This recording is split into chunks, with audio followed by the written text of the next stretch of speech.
नमस्कार दोस्तों, स्वागत है आपका आपके पसंदीदा चैनल नॉलेज विशेष पर। दोस्तों, हमारी जो टॉप 25 क्वेश्चंस की जो सीरीज चल रही थी उससे रिलेटेड ये 6वां पार्ट है। इससे पहले हम 5 पार्ट अपलोड कर चुके हैं। यदि आपने अभी तक उनको नहीं देखा है तो हमारे चैनल पर जाकर प्लेलिस्ट में जाकर top 25 question series general knowledge के नाम से एक प्लेलिस्ट बनी हुई है, आप उसमें जाकर सारे पार्ट्स देख सकते हो। गाइज, ये जितने भी हम क्वेश्चंस करा रहे हैं वो एग्जाम के पॉइंट ऑफ व्यू से मोस्ट इंपोर्टेंट क्वेश्चन करा रहे हैं। जो भी एग्जाम में आने की संभावना है ऐसे क्वेश्चन हम आप लोगों के लिए लेकर आते हैं। तो चलिए गाइज, करते हैं आज की क्लास स्टार्ट। तो क्लास स्टार्ट करें उससे पहले आप लोगों से एक रिक्वेस्ट करना चाहेंगे गाइज, यदि आप हमारे चैनल पर नए हो चैनल को सब्सक्राइब कर लीजिए, बेल आइकन को प्रेस कर दीजिए ताकि जब भी वीडियो डाली जाए उसकी अपडेट आप तक पहुंच सके। चलिए करते हैं आज का पहला क्वेश्चन। गारो जनजाति किस राज्य की जनजाति है? मोस्ट इंपोर्टेंट क्वेश्चन है गाइज, जनजातियों से रिलेटेड क्वेश्चन पूछे जा रहे हैं एग्जाम के अंदर। तो गारो जो जनजाति होती है गाइज वो किस राज्य की हो जाती है? गारो जनजाति मेघालय राज्य से संबंधित है। मेघालय राज्य में पाई जाती है ये जनजाति। तो इस प्रकार इसका विकल्प हमारा डी सही हो जाएगा। गारो जनजाति मेघालय राज्य की जनजाति है। चलिए देखते हैं अगला क्वेश्चन। अगला क्वेश्चन है हमारा, चकमा शरणार्थी किस देश से संबंधित हैं? तो जो चकमा शरणार्थी हैं वो किस देश से संबंधित है गाइस? बांग्लादेश से संबंधित हैं। ये बांग्लादेश के हैं चकमा शरणार्थी। तो इस प्रकार इसका विकल्प हमारा ए सही हो जाएगा। चलिए देखते हैं अगला क्वेश्चन। अगला क्वेश्चन हमारा, भारत में केंद्र शासित प्रदेशों की संख्या कितनी है? तो भारत के अंदर केंद्र शासित प्रदेशों की संख्या की बात करें गाइस, तो जो वर्तमान में गाइस केंद्र शासित प्रदेशों की संख्या है वो है 8। कितनी है? केंद्र शासित प्रदेशों की संख्या हो गई है 8।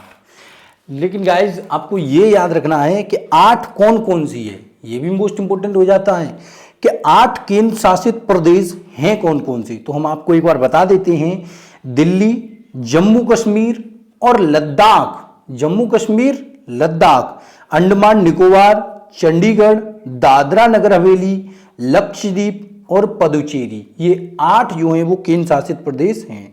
गाइस, जब तक जम्मू कश्मीर और लद्दाख साथ में थे तब तक ये एक ही प्रदेश गिना जाता था। लेकिन जब से जम्मू कश्मीर और लद्दाख अलग अलग हुए, ये दोनों ही यूनियन टेरिटरी बना दिया गया है इनको, दोनों ही केंद्र शासित प्रदेश जो है कर दिए गए हैं। इससे पहले जम्मू कश्मीर एक अलग राज्य था। तो इस प्रकार अब क्वेश्चन ये भी पूछा जा सकता है कि अपने देश भारत के अंदर प्रेजेंट टाइम पर राज्यों की संख्या कितनी है? तो प्रेजेंट टाइम पर राज्यों की जो संख्या है वो है 28, क्योंकि 29वां राज्य हमारा जम्मू कश्मीर था जिसे 2 यूनियन टेरिटरी में 2 उसमें तोड़ दिया गया है, केंद्र शासित प्रदेशों में तोड़ दिया गया है। कौन कौन से? जम्मू कश्मीर और लद्दाख। इसलिए एक जो है केंद्र शासित प्रदेश बढ़ गया है, लद्दाख जो है वो बढ़ गया है। तो पहले हमारे जो देश था उसमें कितने केंद्र शासित प्रदेश थे? 7 थे, लेकिन अब कितने हैं? अब हैं 8। यहाँ यही पूछा गया कि भारत में केंद्र शासित प्रदेशों की जनसंख्या कितनी है? तो प्रेजेंट टाइम पर 8 है। और कौन कौन से हैं ये हमने आपको बता दिया। एक बार और आप नोट कर लीजिए, दिल्ली, जम्मू कश्मीर, लद्दाख, अंडमान निकोबार, चंडीगढ़, दादरा नगर हवेली, लक्षद्वीप और पदुचेरी, ये 8 केंद्र शासित प्रदेश हैं और 28 हमारे देश में प्रेजेंट टाइम पर राज्य हैं। चलिए देखते हैं अगला क्वेश्चन। अगला क्वेश्चन है हमारा, कौन सी नदी डेल्टा नहीं बनाती है? तो ऐसी कौन सी नदी है गाइस जो डेल्टा नहीं बनाती है? तो वह नदी है ताप्ती नदी। ताप्ती नदी डेल्टा का निर्माण नहीं करती है। तो इस प्रकार इसका विकल्प हमारा डी सही हो जाएगा। चलिए देखते हैं अगला क्वेश्चन। अधिकांश भारतीय वन कैसे हैं? मोस्ट इंपोर्टेंट क्वेश्चन है गाइस।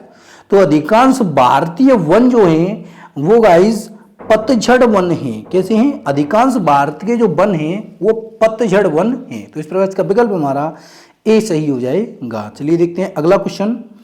प्लासी का युद्ध, प्लासी का युद्ध किस नदी के किनारे हुआ था?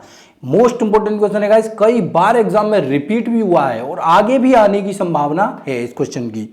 तो प्लासी का जो युद्ध हुआ था वो भागीरथी नदी के तट पर हुआ था। किस नदी के पर?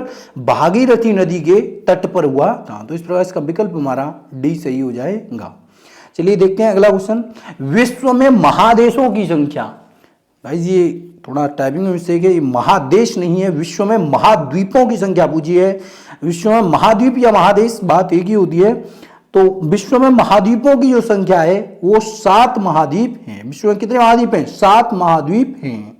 तो ये मोस्ट इंपोर्टेंट क्वेश्चन है, आप इसको याद रखना कि विश्व के अंदर 7 महाद्वीप हैं। तो इस विकल्प हमारा सी सही हो जाएगा। चलिए देखते हैं अगला क्वेश्चन। अगला क्वेश्चन है, शिक्षा का अधिकार भारत के संविधान में मूल अधिकारों में से किस संशोधन द्वारा जोड़ा गया था? तो जो शिक्षा का जो अधिकार है वो भारत के संविधान में मूल अधिकारों में जो जोड़ दिया गया है वो किस संविधान संशोधन के तहत जोड़ा गया है? 86वें संविधान संशोधन 2002 के तहत जोड़ा गया है।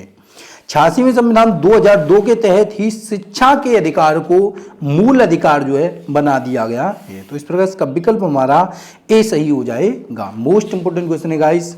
चलिए देखते हैं अगला क्वेश्चन। अगला क्वेश्चन है हमारा, भारत में गेहूं उत्पादन में अग्रणी राज्य कौन सा है? मोस्ट इंपोर्टेंट क्वेश्चन है, very very most important question है। तो भारत में गेहूं उत्पादन में अग्रणी राज्य उत्तर प्रदेश है। गेहूं उत्पादन में, याद रखना उत्पादन की बात चल रही है ना कि क्षेत्रफल की। गेहूं उत्पादन में जो अग्रणी राज्य है वो उत्तर प्रदेश है। कौन सा प्रदेश है? उत्तर प्रदेश है। गाइस यदि आपको वीडियो पसंद आ रहा है तो हम लोग से एक रिक्वेस्ट करेंगे, आप जिस भी सोशल मीडिया प्लेटफॉर्म से जुड़े हो या आप जिस भी एजुकेशन ग्रुप से जुड़े हो, प्लीज़ गाइस आप इस वीडियो को उसमें शेयर ज़रूर कीजिएगा ताकि हमारा वीडियो और भी भाइयों के पास पहुंच सके और भी भाइयों की मदद जो है इससे हो सके। तो प्लीज़ गाइस हम आप लोगों से एक रिक्वेस्ट करेंगे, आप इस वीडियो को शेयर जरूर कीजिएगा, चाहे सोशल मीडिया प्लेटफॉर्म पर या किसी भी एजुकेशन ग्रुप में। चलिए देखते हैं अगला क्वेश्चन। अगला क्वेश्चन है हमारा, निम्नलिखित में से कौन सा अधिकार भारतीय संविधान के अंतर्गत मूल अधिकारों में शामिल नहीं है? तो गाइस इनमें से यदि बात करें कौन सा अधिकार जो है वो मूल अधिकारों में शामिल नहीं है। समानता का अधिकार एक मूल अधिकार है। स्वतंत्रता का भी अधिकार एक मूल अधिकार है। शोषण के विरुद्ध अधिकार भी एक मूल अधिकार है। लेकिन सूचना का अधिकार जो है वो मूल अधिकार नहीं है। तो इस प्रकार इसका विकल्प हमारा डी सही हो जाएगा कि सूचना का अधिकार मूल अधिकारों में शामिल नहीं है। तो इस प्रकार इसका विकल्प हमारा डी सही हो जाएगा। चलिए देखते हैं अगला क्वेश्चन। अगला क्वेश्चन है हमारा, निम्नलिखित में से कौन से कथन सत्य हैं, उन्हें चुनें। सत्य कथनों की बात चल रही है गाइस इसमें, इनमें से सत्य कथन कौन से हैं? तो आप एक बार इनको वीडियो को पॉज करके पढ़िए, उसके बाद आंसर लगाइए, तब आप इस वीडियो को देखिएगा। तो बात करते हैं, इलाहाबाद की संधि से अंग्रेजों को बंगाल, बिहार तथा उड़ीसा के दीवानी अधिकार प्राप्त हो गए थे। ये बात गाइस बिल्कुल सत्य है। जब इलाहाबाद की संधि हुई थी तो अंग्रेजों को बंगाल, बिहार तथा उड़ीसा के दीवानी अधिकार प्राप्त हो गए थे। नंबर 2 आता है, 1813 ईस्वी के पश्चात अंग्रेजों ने एक तरफा मुक्त व्यापार की नीति अपनाई थी। ये बात भी बिल्कुल सही है गाइस कि 1813 के पश्चात ही अंग्रेजों ने एक तरफा मुक्त व्यापार की नीति जो है अपनाई थी, एक तरफ से मुक्त कर दिया था। अगला क्वेश्चन अगला देखते हैं, 1756 ईस्वी से 1812 ईस्वी तक के काल को व्यापारिक पूंजी काल कहा जाता है। ये बात भी बिल्कुल सत्य है गाइस। 1756 से 1812 ईस्वी तक का जो काल है वो व्यापारिक पूंजी का काल कहलाता है। तो ये बात भी सत्य है। अगला देखते हैं, स्थायी बंदोबस्त तत्कालीन ब्रिटिश भारत की कुल भूमि के 19% पर लागू था। ये बात भी बिल्कुल सत्य है गाइस। और इसमें यही पूछा था कि कौन से कथन सत्य हैं, तो ये चारों ही कथन जो हैं सत्य है। तो इस प्रकार इसका विकल्प हमारा ए सही हो जाएगा। चलिए देखते हैं अगला क्वेश्चन। आपका इस वीडियो को पॉज करके इस क्वेश्चन को ध्यान से पढ़िएगा। इसमें 4 क्वेश्चन हैं और वो चारों ही मोस्ट इंपोर्टेंट क्वेश्चन हैं। चलिए देखते हैं अगला क्वेश्चन। अगला क्वेश्चन है हमारा, निम्नलिखित में से कौन सी रबी की फसल नहीं है? तो गाइस इनमें से बात करें कि कौन सी जो है रबी की फसल नहीं है, तो मूंगफली जो है वो रबी की फसल नहीं है। बाद बाकी गेहूं, चना, तिलहन, जौ, आलू ये जो होते हैं वो सब रबी की फसल होते हैं। चलिए देखते हैं अगला क्वेश्चन। अगला क्वेश्चन है गाइस हमारा, निम्नलिखित में से किसे रिक्टर स्केल पर मापा जाता है? गाइस ये क्वेश्चन कई बार पूछा गया है। ये क्वेश्चन बहुत इजी भी है और कई बार कई एग्जाम में रिपीट भी हुआ है और इसके आगे आने की भी संभावना बहुत ज्यादा है। तो रिक्टर स्केल के जरिए गाइस हम भूकंप की तीव्रता को माप सकते हैं। भूकंप जब कहीं भी आता है तब आप रिक्टर स्केल का नाम सुनते होंगे कि रिक्टर स्केल पर इतने पैमाने पर वो भूकंप आया है। तो रिक्टर स्केल के जरिए हम भूकंप की तीव्रता को माप सकते हैं कि वो कितनी रफ्तार से आया है। तो इस प्रकार इसका विकल्प हमारा डी सही हो जाएगा। चलिए देखते हैं अगला क्वेश्चन। त्रिपिटक किसका धार्मिक ग्रंथ है? मोस्ट इंपोर्टेंट क्वेश्चन है गाइस। तो जो त्रिपिटक है वो जैनियों का बौद्धों का धार्मिक ग्रंथ है। किसका है? बौद्धों का। जो बौद्ध हैं उनका धार्मिक ग्रंथ है त्रिपिटक। बौद्ध धर्म का ये जो है धार्मिक ग्रंथ है। तो इस प्रकार इसका विकल्प हमारा डी सही हो जाएगा। चलिए देखते हैं अगला क्वेश्चन। तो क्वेश्चन में आगे बढ़ें तो उससे पहले हम आप लोगों से एक रिक्वेस्ट करना चाहेंगे गाइस, यदि आप हमारे चैनल पर नए हो चैनल को सब्सक्राइब कर लीजिए, बेल आइकन को प्रेस कर लीजिए ताकि जब भी वीडियो डाली जाए उसकी अपडेट आप तक पहुंच सके। और गाइस आप जिस भी सोशल मीडिया प्लेटफॉर्म से जुड़े हुए हैं या जिस भी एजुकेशन ग्रुप से जुड़े हुए हैं, प्लीज़ आप उसमें इस वीडियो को शेयर जरूर कीजिएगा ताकि हमारा वीडियो और भी भाइयों के पास पहुंच सके और हमारी और आपकी दोनों की मदद हो सके। चलिए देखते हैं अगला क्वेश्चन। प्रति इकाई क्षेत्र में जीवित पौधों, जंतु, सूक्ष्मजीव आदि की सकल भार की मात्रा को किससे संबोधित किया जाता है?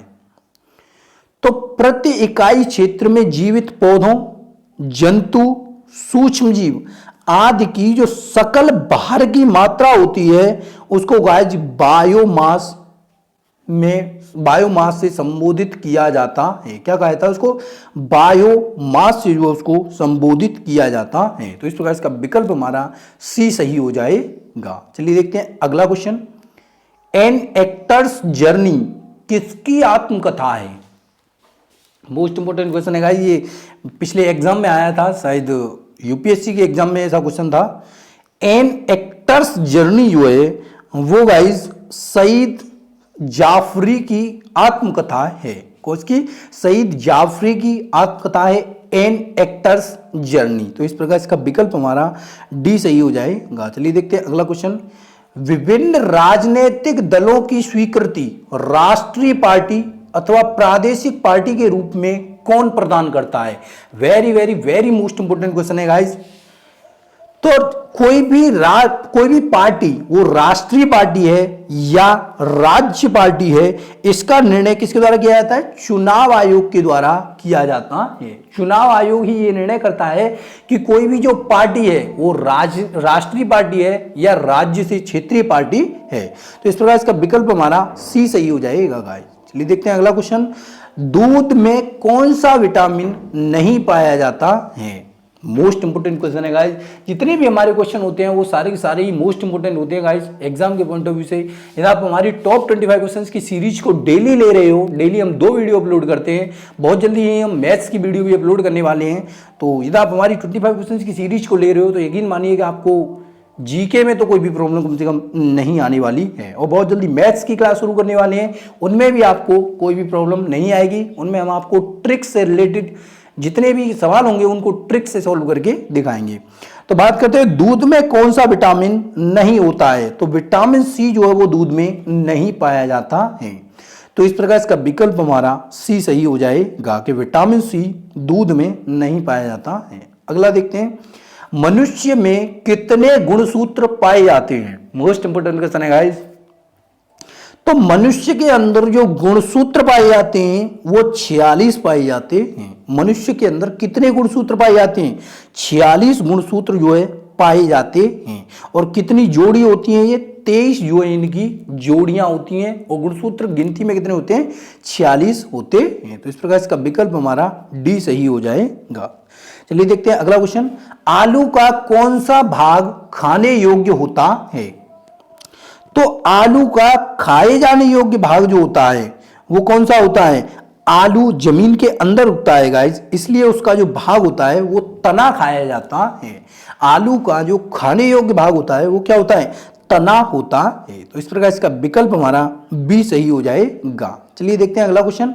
शीतल पेय बनाने में कौन सी गैस प्रयोग की जाती है? मोस्ट इंपोर्टेंट क्वेश्चन है गाइस। जो शीतल पेय पदार्थ बनाने के लिए, जैसे कोको कोला वगैरह ये बनाने के लिए, पेप्सी वगैरह हो गई, ड्यू वगैरह हो गई, ऐसी चीजें बनाने के लिए कौन सी गैस जो है प्रयोग की जाती है? तो इनके लिए गाइस कार्बन डाइऑक्साइड गैस का प्रयोग किया जाता है शीतल पेय बनाने के लिए। जैसे पेप्सी वगैरह हो गई, आप ये बहुत ज़्यादा ठंडी हो जाती है, जब आप इनको किसी एसी वगैरह से निकालते हो या फ्रिज वगैरह से निकालते हो तो ये बहुत ठंडी हो जाती है। तो इनमें कौन सी गैस मिली होती है? इनमें कार्बन डाइऑक्साइड गैस जो है प्रयोग की जाती है। तो इस प्रकार इसका विकल्प हमारा सी सही हो जाएगा कि शीतल पेय बनाने के लिए कार्बन डाइऑक्साइड गैस का प्रयोग होता है। अगला देखते हैं, अगला क्वेश्चन है हमारा, प्राणियों के लिए कौन सी गैस आवश्यक है? मोस्ट इंपोर्टेंट क्वेश्चन है गाइस। तो प्राणियों के लिए जो गैस आवश्यक है वो है ऑक्सीजन। ऑक्सीजन गैस जो है वो प्राणियों के लिए बहुत ही ज्यादा आवश्यक है। इसीलिए कहते हैं गाइस कि जितने भी पेड़ पौधे आप लगा सको उतने अधिक से अधिक पेड़ पौधे लगाओ, क्योंकि पेड़ पौधों से ही हमें ऑक्सीजन गैस जो है वो प्राप्त होती है। तो प्राणियों के लिए कौन सी आवश्यक गैस है? तो हमें सांस लेने के लिए आवश्यक गैस है ऑक्सीजन। चलिए देखते हैं अगला क्वेश्चन। अगला क्वेश्चन हमारा, विटामिन डी सबसे अधिक कहां से मिलता है? तो विटामिन डी की बात करें तो विटामिन डी सबसे अधिक जो मिलता है वो सूर्य की गर्मी से मिलता है। सूर्य से आने वाली जो किरणें होती है, सुबह सुबह आप बैठोगे जब सूर्य निकलता है तो उससे आने वाली जो किरणें होती हैं उनसे बहुत ज्यादा विटामिन डी की प्राप्ति जो होती है। तो इस प्रकार इसका विकल्प हमारा डी सही हो जाएगा। गाइज आपको वीडियो पसंद आ रहा है तो प्लीज गाइज आपसे एक बार फिर रिक्वेस्ट करेंगे कि इस वीडियो को आप जितने भी सोशल मीडिया प्लेटफॉर्म से जुड़े हो या किसी भी स्टडी ग्रुप से जुड़े हो तो आप उसमें इस वीडियो को शेयर जरूर कीजिएगा। चलिए देखते हैं अगला क्वेश्चन, कौन से प्राणियों में बाह्य कान पाया जाता है? तो ऐसे कौन से प्राणी होते हैं इनमें बाह्य कान पाया जाता है? तो बाह्य कान पाया जाता है मानव के अंदर। मानव के कान जो है वो बाहर की ओर होते हैं, आप देखते हो। तो सांप और छिपकली के तो होते नहीं है, मछलियों के भी नहीं होते हैं, पक्षियों के भी नहीं होते हैं, पक्षियों के कान आपने देखे नहीं। तो इस विकल्प के अनुसार जो ऑप्शन है वो है मानव। मानव के कान जो है वो बाहर की ओर होते हैं। तो इस प्रकार इसका विकल्प हमारा डी सही हो जाएगा। चलिए देखते हैं अगला क्वेश्चन। अगला क्वेश्चन है, किसी तत्व की परमाणु संख्या 2 है। किस तत्व की परमाणु संख्या 2 है? तो गाइस परमाणु संख्या 2 वाला जो तत्व है वो है हीलियम। कौन सा है? हीलियम की परमाणु संख्या 2 होती है। परमाणु से संबंधित एक क्वेश्चन मोस्ट इंपोर्टेंट हो जाता है गाइस कि परमाणु में प्रोटॉनों की और इलेक्ट्रॉनों की संख्या जो होती है वो बराबर होती है। याद रखना, परमाणु के अंदर प्रोटॉन और इलेक्ट्रॉनों की संख्या जो होती है वो बराबर होती है। और परमाणु बाहर जो होता है वो प्रोटॉनों और उसके नाभिक में उपस्थित न्यूट्रॉनों की संख्या के योग के बराबर होता है। कितना होता है? परमाणु बाहर जो होता है वो प्रोटॉन और न्यूट्रॉनों की संख्या के योग के बराबर होता है। और एक क्वेश्चन और पूछा जाता है कि प्रोटॉन जो होता है वो धनावेश रखता है, न्यूट्रॉन जो होता है वो आवेशहीन होता है और इलेक्ट्रॉन जो होता है उस पर ऋणावेश होता है। तो ये भी क्वेश्चन आप लोगों के लिए मोस्ट इंपोर्टेंट है। गाइस वीडियो आपको पसंद आया हो तो वीडियो को किसी भी सोशल मीडिया ग्रुप पर आप शेयर जरूर कीजिएगा। चैनल पर नए हो चैनल को सब्सक्राइब कर लीजिए, बेल आइकन को प्रेस कर लीजिए ताकि जब भी वीडियो डाली जाए उसकी अपडेट आप तक पहुंच सके। धन्यवाद गाइस। यदि कोई भी वीडियो के अंदर आपको कमी दिखती है तो प्लीज गाइज आप कमेंट करके जरूर बताइएगा, जरूर से जरूर बताइएगा, हम उसको सुधारने की कोशिश करेंगे। धन्यवाद गाइज।